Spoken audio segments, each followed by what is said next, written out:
Assalamualaikum warahmatullahi wabarakatuh. Perkenalkan, nama saya Ananda Irfana Zahra. Kali ini saya akan menjelaskan tentang salah satu jenis dari non-verbal folklore. Sebelum itu, saya akan menjelaskan terlebih dahulu apa sih itu folklore. Folklore adalah sekelompok orang atau suku yang memiliki tradisi yang diakui secara bersamaan dan diwariskan ke setiap generasinya. Menurut Brunford, folklore itu terbagi menjadi tiga. Yang pertama, verbal folklore, yang kedua, partly verbal folklore, dan yang ketiga, non-verbal folklore. Verbal folklore atau folklore yang bentuknya itu murni lisan. Contohnya, ada bahasa tradisional, ada pantun, ada syair, dongeng, dan lain-lain. Yang kedua, partly verbal folklore atau folklore sebagian lisan. Nah, folklore ini bentuknya merupakan paduan antara unsur lisan dan unsur isyarat gerak. Contohnya, yang pertama itu ada upacara, ada adat istiadat, dan juga ada permainan tradisional, dan lain-lain. Ketiga, non-verbal folklore. Nah, folklore ini tuh dapat berupa material dan non-material. Nah, kalau untuk material, contohnya itu yang pertama arsitektur bangunan tradisional, yang kedua ada kerajinan tangan, contohnya ondel-ondel, yang ketiga ada makanan dan minuman tradisional, dan yang keempat ada obat-obatan tradisional. Lalu untuk yang non-material, contohnya isyarat gerak tradisional dan bunyi isyarat tradisional. Nah, untuk kali ini saya akan menjelaskan salah satu contoh dari non-verbal folklore, yaitu makanan tradisional. Nah, yang saya akan jelaskan adalah ongol-ongol sebagai makanan tradisional Betawi. Ongol-ongol merupakan makanan dari rakyat Betawi yang sudah ada dari zaman dahulu kala. Orang-orang banyak yang percaya bahwa ongol-ongol ini merupakan makanan yang terinspirasi dari makanan orang-orang Tionghoa. Nah, orang-orang juga banyak yang percaya bahwa ongol-ongol ini memiliki arti sesuatu hal yang lembut dan lentur. Namun, ada juga nih pendapat yang mengatakan bahwa ongol-ongol bukanlah makanan dari Nusantara, melainkan dibawa oleh tentara Mongolia yang datang ke Indonesia. Nah, hal ini bisa saja terjadi sih, karena kan adanya keterkaitan antara makanan yang disukai orang Mongolia lalu diberi nama makanan tersebut sebagai ongol-ongol. Namun hal itu belum tentu benar ya. Pada zaman dahulu, ongol-ongol ini biasanya disajikan sebagai menu sarapan bersama dengan teh hangat. Lalu ongol-ongol juga kerap hadir di berbagai acara hajatan dan juga kegiatan-kegiatan orang Betawi. Ongol-ongol bisa kita jumpai di toko kue tradisional dengan harga yang relatif murah, berkisar Rp5.000 sampai Rp10.000.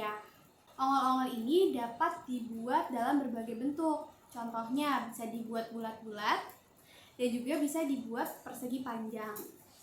Ongol-ongol juga disajikan dengan taburan kelapa parut yang dilumuri ke setiap permukaannya. Namun dengan berbagai inovasi yang ada, ongol-ongol juga bisa disajikan dengan keju dan semacamnya. Ongol adalah makanan yang mudah untuk dibuat karena bahan utamanya adalah tepung sagu. Selanjutnya saya akan menjelaskan tentang bagaimana cara membuat ongol-ongol.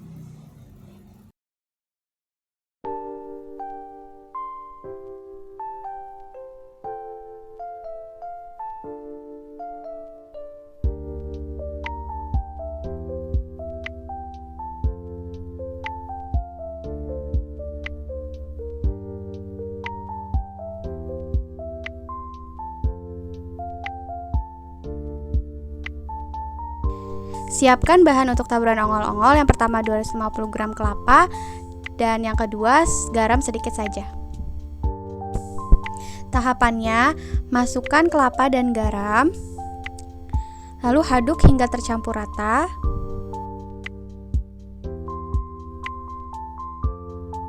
Lalu kukus agar tidak mudah basi kurang lebih 15 menit.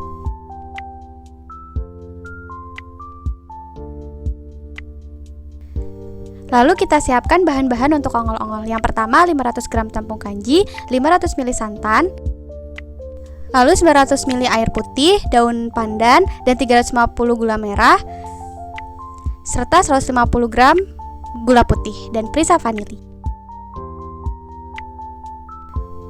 Masukkan tepung kanji dan juga santan. Lalu aduk hingga merata.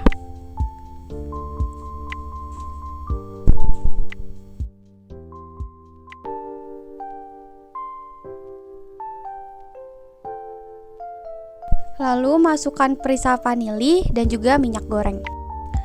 Lalu aduk hingga tercampur rata.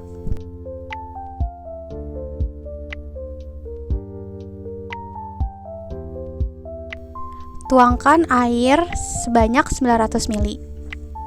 Lalu tambahkan dengan daun pandan yang sudah dipotong-potong.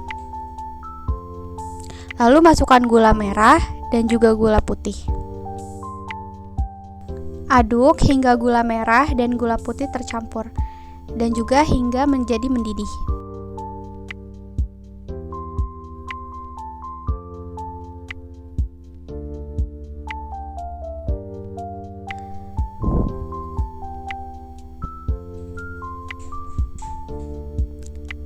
Lalu saring air gula ke dalam adonan tepung.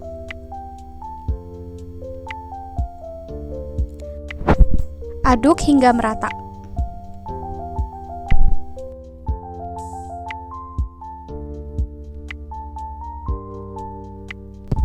Siapkan cetakan.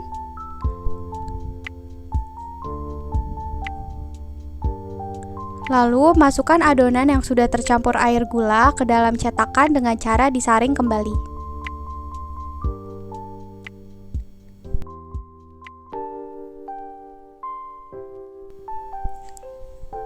Lalu kukus adonan selama 1 jam dengan api yang kecil.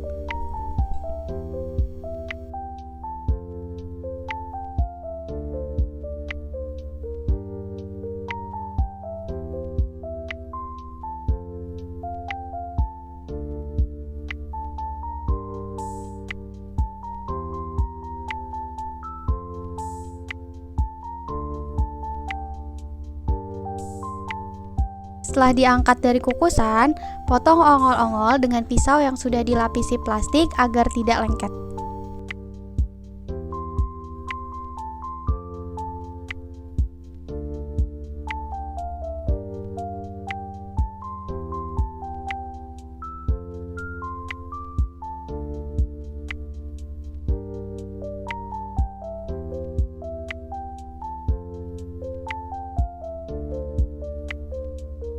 Terakhir, kita balurkan ongol-ongol yang sudah dipotong pada parutan kelapa pada seluruh permukaan ongol-ongol.